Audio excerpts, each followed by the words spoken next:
नमस्ते बच्चों। पिछली वीडियो में मैंने फिल्म हिस्ट्री एवं प्रोडक्शन के जो पेपर के अंदर जो पहला अध्याय है उसके पहले भाग को लेकर आई थी। आज मैं आपको उसके बाकी भाग प्रस्तुत करने जा रही हूं। आप देख लीजिए। हमने पिछले दिन जो अंतिम मुद्दे के रूप में मैंने कहा था, आधुनिक फिल्मों के पिता कौन है? ग्रिफिथ है। आधुनिक फिल्मों के पिता ग्रिफिथ है। फिल्म हिस्ट्री में ग्रिफिथ का क्या स्थान है? उन्होंने ही सिनेमा की मूलभूत इकाई दृश्य नहीं ഷോട്ട് कहा है। സിനിമയുടെ ഏറ്റവും പ്രധാനപ്പെട്ട കാര്യം എന്ന് പറയുന്നത് ദൃശ്യമല്ല ഷോട്ട് ആണെന്ന് പറഞ്ഞത് ഗ്രിഫിത്ത് ആണ്। दृश्यों को कई शॉटों में उन्होंने विभाजित किया और शॉटों को जोड़कर दृश्य का निर्माण किया। ദൃശ്യങ്ങളെ പല ഷോട്ടുകളായി തിരിച്ചു, ഷോട്ടുകളെല്ലാം കൂടി ചേർത്ത് അദ്ദേഹം ദൃശ്യമാക്കിയും മാറ്റി। ഇതാണ് ഗ്രിഫിത്തിന്റെ प्राधान्य। फिल्म हिस्ट्री में ग्रिफिथ का स्थान इसलिए है कि उन्होंने मूलभूत इकाई के रूप में शॉट को स्वीकार किया है। तो ग्रिफिथ की इस गुणवत्ता के बारे में सत्यजीत रॉय का कथन देखिए। ग्रिफिथ के समय में जो है, ग्रिफिथ के समझ में यह बात पहले ही आ गई थी कि एक ही सांस में जैसे मुख से कहानी नहीं कही जाती है, या कथा साहित्य में भी जिस प्रकार वाक्य पर वाक्य सजाए जाते हैं, सिनेमा की कहानी को भी खंड खंड दृश्यों और शॉटों में व्यवस्थित कर कहना पड़ता है। प्रत्येक शॉट एक वाक्य या एक शब्द हुआ करते हैं। शब्दों की तरह शॉटों की भाषा हुआ करती है, और वह भाषा फिल्मों की एकांतिक भाषा है, दृश्य वस्तु की भाषा है। നമുക്ക് ഒറ്റ ശ്വാസത്തിൽ കഥ പറഞ്ഞു തീർക്കാൻ പറ്റില്ലല്ലോ। നിർത്തി നിർത്തി പല ഘട്ടങ്ങളായിട്ട് നമ്മൾ കഥ പറയില്ലേ ഒരാളോട് कथा പറഞ്ഞു കൊടുക്കുമ്പോൾ। उसी प्रकार कथा साहित्य में जो है, यानी कि उपन्यास हो या कहानी हो, इसमें जो है वाक्य पर वाक्य सजाए जाते हैं। हर एक वाक्य के अंदर वाक्यों से होकर कथा की ओर हम जाते हैं। और उसी प्रकार जो सिनेमा में जो है खंड खंडों में दृश्यों और शॉटों में उसे व्यवस्थित करके हमारे सामने प्रस्तुत किया जाता है। तो നമുക്ക് ഒറ്റ ശ്വാസത്തിൽ കഥ പറയാൻ പറ്റാത്തതുപോലെ തന്നെയാണ് സിനിമയിലും ഷോട്ടുകളായിട്ടാണ് നമുക്ക് അതിനെ ദൃശ്യങ്ങളെ പല പല ഖണ്ഡങ്ങളായി തിരിച്ച് ഷോട്ടുകളായിട്ടാണ് അവര് എടുക്കുന്നത്। അതിനെല്ലാം കൂടി കൂട്ടി യോജിപ്പിച്ചാണ് നമ്മൾ കാണുന്ന രീതിയിലുള്ള സിനിമ സ്ക്രീനിൽ വരുന്നത്। समझ में आया आपके? तो वही वो सत्यजीत रॉय कहना चाहते हैं। तो शॉट, प्रत्येक शॉट एक वाक्य या एक शब्द हुआ करता है। ഓരോ ഷോട്ടും ഓരോ വാക്യമോ അല്ലെങ്കിൽ ഓരോ ശബ്ദമോ ആയിരിക്കും പ്രതിപാദിക്കുക। അമ്മ പ്രാർത്ഥിക്കുന്നു എന്ന് പറയുമ്പോ നമ്മുടെ തിരക്കഥയിൽ അതായിരിക്കും എഴുതിയിരിക്കുന്നത്। ഷോട്ട് നമ്മൾ ടിവിയിൽ കാണുമ്പോൾ എങ്ങനെയാണ്? അമ്മ ഒരു മുറിയിൽ ഒരു വിഗ്രഹത്തിന്റെ മുമ്പിൽ നിന്ന് പ്രാർത്ഥിക്കുന്നതാകാം, അല്ലെങ്കിൽ ക്ഷേത്രത്തിൽ നിന്ന് ജോ मंदिर में जाके पूजा करने वाले माँ का दृश्य होंगे। इस प्रकार शॉट माने एक वाक्य या एक शब्द हुआ करते हैं। शब्दों की तरह ഷോട്ടും की भी ഭാഷा होते हैं। ഒരു ഷോട്ട് കാണുമ്പോൾ തന്നെ നമുക്ക് കാര്യം മനസ്സിലാവും അവർ അതിൽ പറയാൻ ആഗ്രഹിക്കുന്നത് എന്താണെന്നുള്ളത്। അതാണ് ഇവിടെ ഉദ്ദേശിക്കുന്നത്। शब्दों की तरह ഷോട്ടും की भी भाषा होती है, और वो भाषा फिल्मों की एकांतिक भाषा है, दृश्य वस्तु की भाषा है। ആ ഭാഷയാണ് ആ ദൃശ്യത്തിന്റെ മൊത്തത്തിലുള്ള ഭാഷ। നമുക്ക് ഒരാളൊന്ന് സംസാരിക്കാതെ നിന്നാലും ഒരു ദൃശ്യം കണ്ടു കഴിഞ്ഞാൽ നമുക്ക് മനസ്സിലാവില്ലേ അതിലൂടെ ഡയറക്ടർ എന്താണ് പറയാൻ ആഗ്രഹിക്കുന്നതെന്ന്? അത് തന്നെയാണ് ഇവിടെ പറയാൻ ഉദ്ദേശിച്ചത്। तो ग्रिफिथ के बारे में सत्यजीत रॉय का कथन, आप इसे कंटेस्ट कर लीजिए वन वर्ड के लिए, या ऐसे वगैरह लिखते समय भी इसका इस्तेमाल आप कर सकते हैं। तो आगे ग्रिफिथ की जो प्रमुखता विदेशी फिल्मों में या फिल्म हिस्ट्री में ग्रिफिथ का क्या स्थान है? ग्रिफिथ ने ही क्या किया है? पहले जो दृश्य नहीं शॉट है, एक फिल्म में एक महत्वपूर्ण बात जो है दृश्य नहीं है शॉट है, और दृश्य को कई शॉटों में विभाजित किया, शॉटों को जोड़कर दृश्य बनाया गया, और फिर सिनेमा की कहानी को मिक्स या फिर जादी यांत्रिक या रासायनिक उपायों में खंड खंड में विभाजित किया। सिनेमा को खंड खंड में विभाजित किया किस प्रकार? मिक्स करके या फेड करके, इस प्रकार के कुछ यांत्रिक या रासायनिक उपायों के माध्यम से। आजकल हम क्या करते, कट करते हैं और कोई वीडियो वगैरह को हम मिक्स कर देते हैं, उसी प्रकार के जो प्रयोग उस जमाने में ग्रिफिथ ने किया था। फिर उस समय की जो फिल्म थी मूक भाषा की फिल्म थी, फिल्म की कोई जो संभाषण संवाद वगैरह नहीं था, लेकिन फिर भी उसमें एक प्रकार की व्याकरणिक अवयव से युक्त भाषा का प्रयोग पाए जाते हैं। किस प्रकार की भाषा, जो तो ग्रिफिथ ने एक भाषा के व्याकरणिक अवयव को प्रदान किया। जो भी दृश्य उसमें दिखाया गया है उसकी भाषा हम समझ सकते थे, तो उस भाषा को सबसे पहले ग्रिफिथ ने लाया था। वही जो फिल्म डायरेक्टर की खूबी है, फिल्म निर्माता की खूबी है। ഒരാളൊന്നും സംസാരിക്കാതെ ഇരിക്കുമ്പോൾ തന്നെ ആ ദൃശ്യത്തിൽ മൊത്തം അവലോകനം ചെയ്തുകൊണ്ട് അതിൽ പറയാൻ ആഗ്രഹിക്കുന്ന കാര്യം നമ്മൾ മനസ്സിലാക്കണമെങ്കിൽ അത് ആ എഴുത്തുകാരന്റെ അല്ലെങ്കിൽ ആ സിനിമ എടുക്കുന്ന ആളിന്റെ ഗുണമാണ്। उस प्रकार की व्याकरणिक अवयव से युक्त भाषा का प्रयोग ग्रिफिथ ने किया। तो ग्रिफिथ उनकी जो पहली फिल्म, ग्रिफिथ का जो पहली फिल्म है a adventure of Dolly, a adventure of Dolly, उस फिल्म में जो है मूक फिल्म होने के बावजूद भी उसकी भाषा हर एक के समझ में आने वाली भाषा थी। यही उस फिल्म की विशेषता है। ये भी नहीं, ग्रिफिथ ने जो टॉल्स्टॉय के क्लासिक उपन्यास रिसरेक्शन पर आधारित 10 मिनट का फिल्म भी बनाया। तो टॉल्स्टॉय के क्लासिकल उपन्यास रिसरेक्शन पर आधारित 10 मिनट का फिल्म भी उन्होंने बनाया। तो ग्रिफिथ की अन्य फिल्में हैं birth of nation, indulgence, broken blossom. उनके जो अन्य फिल्मों के नाम ये हैं। तो परीक्षा में पूछा जाता है ग्रिफिथ के बारे में शॉर्ट नोट लिखिए, तो आपको ये सब पॉइंट्स जोड़ के लिखना है। इन सभी बातों पर ध्यान देना चाहिए। तो ग्रिफिथ ने दृश्य के स्थान पर शॉट को महत्वपूर्ण स्थान दिया है।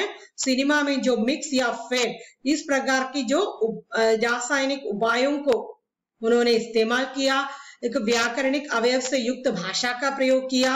जो उनके पहला फिल्म है एक एडवेंचरस ऑफ डॉली, तो उसमें उस भाषा का प्रयोग हम देख सकते हैं।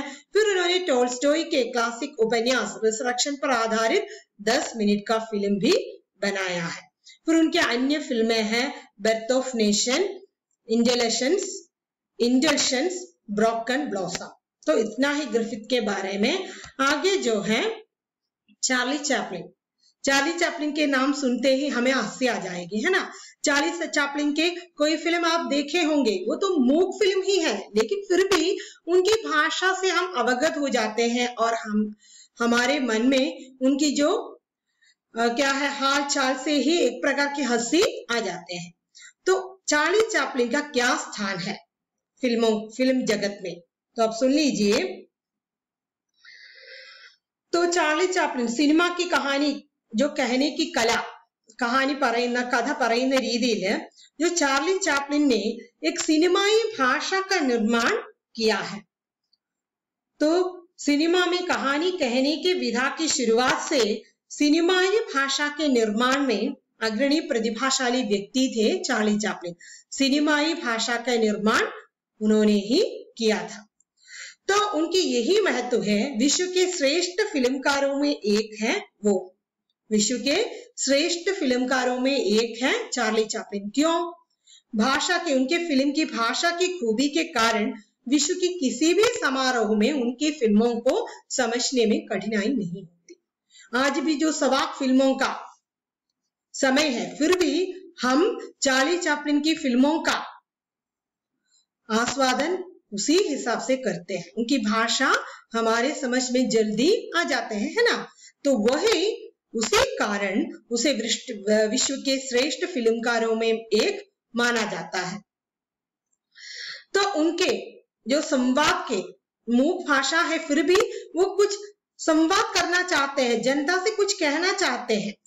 तो फिल्मों का उपयोग जन सामान्य के साथ सामाजिक संवाद के लिए किया है। സിനിമ അദ്ദേഹം എന്തിനാണ് ചെയ്തത്? ജനങ്ങളുമായി സംവദിക്കാൻ വേണ്ടിയിട്ടാണ് അദ്ദേഹം സിനിമ എടുത്തത്। तो पटकथा, निर्देशन, निर्माण आदि के क्षेत्र में बहुत ख्याति प्राप्त की है। നിർമ്മിച്ചിട്ടുണ്ട്, തിരക്കഥ എഴുതിയിട്ടുണ്ട്, ഡയറക്റ്റ് ചെയ്തിട്ടുണ്ട്. ഈ മേഖലയിലെല്ലാം महत्वपूर्णമായ प्रशस्ति കൈവരിച്ച വ്യക്തിയാണ് ആര്? Charlie Chaplin. तो उनके कुछ फिल्मों का नाम है women of Paris, 1mm, carman, the bank, laughing gas, the property man, ये सब उनके फिल्म हैं. इनमें जो लाफिंग गैस जो यूट्यूब में अवेलेबल है, यदि समय है तो आप देख लीजिए, ताकि चार्ली चैपलिन के वो खूबी हम देख सकते हैं. तो अगले एक शॉर्ट नोट का जो उत्तर है, चार्ली चैपलिन यदि पूछा जाएगा तो आपको इन सारे के सारे पॉइंट्स आप लिख सकते हैं, है ना. तो ठीक है, आगे हम जाएंगे.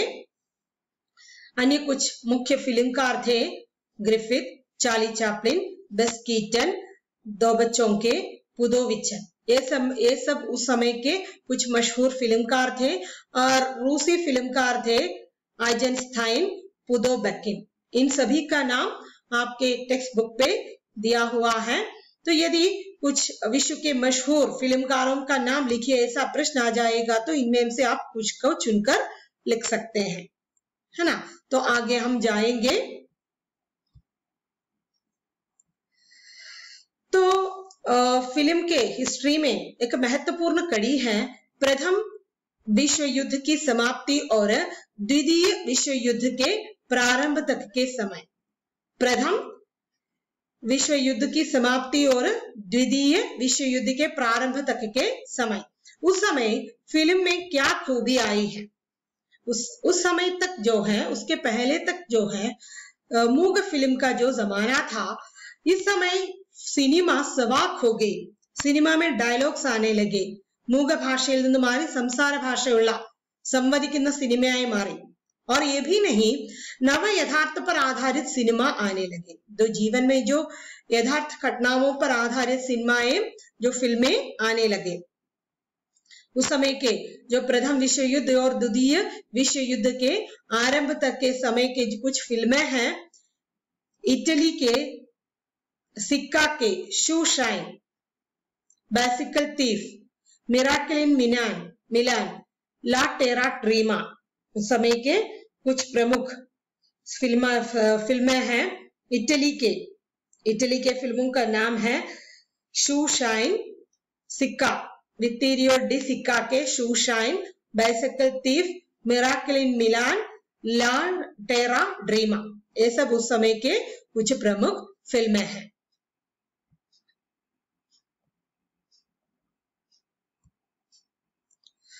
समय के कुछ मुख्य फिल्म और फिल्मकार का नाम है. पोलंस्की के फिल्म है knife in the water. Akira Kurosawa Japan के हैं, उनका फिल्म है रोशोमैन. और स्वीडन के इंगमार बर्गमैन के वाइल्ड स्ट्रॉबेरीज. और जॉन निमेक चेकोस्लोवाकिया के, उनके फिल्म का नाम है डायमंड ऑफ द नाइट. आगे इसके बारे में बहुत कुछ कहने की कोई आवश्यकता नहीं है, फिर भी उस समय के जो महत्वपूर्ण फिल्मकार ये हैं. फिर इसमें आपको चार्ली चैपलिन पर और ग्रिफिथ पर ध्यान देके पढ़ना चाहिए. चार्ली चैपलिन के फिल्म की यही विशेषता है कि उस समय के फिल्म जो है मूक फिल्में थी, फिर भी उसकी भाषा साधारण जनता के मन में आ जाती है, क्योंकि फिल्मकार जो कहना चाहते हैं वो साधारण जनता भी समझ सकते थे. यही उनकी खूबी है. और फिर ग्रिफिथ के जो महत्व, दृश्य के अलावा उन्होंने शोध को अधिक महत्व दिया. तो उन्होंने रिसरेक्शन पर एक फिल्म भी बनाया. तो उनके फिल्म के बारे में सत्यजीत रॉय ने भी कुछ कहा है, तो उसके वक्तव्य को आपको ध्यान में रखना चाहिए. और उनके पहले फिल्म का नाम आपको ध्यान में रखना चाहिए, एन एडवेंचर ऑफ डोली. उनके अन्य फिल्में हैं बर्थ ऑफ नेशन, इंडेलेशंस, ब्रोकन ब्लॉसम्स. तो इनमें हमने प्रमुख रूप से दो व्यक्तियों की शॉर्ट नोट पढ़ लिए हैं, ग्रिफिथ और चार्ली चैपलिन. तो इतना कहकर मैं इस वीडियो समाप्त करती हूँ. अगले वीडियो के साथ आ जाऊंगी. तब तक के लिए विदा लेती हूँ. धन्यवाद.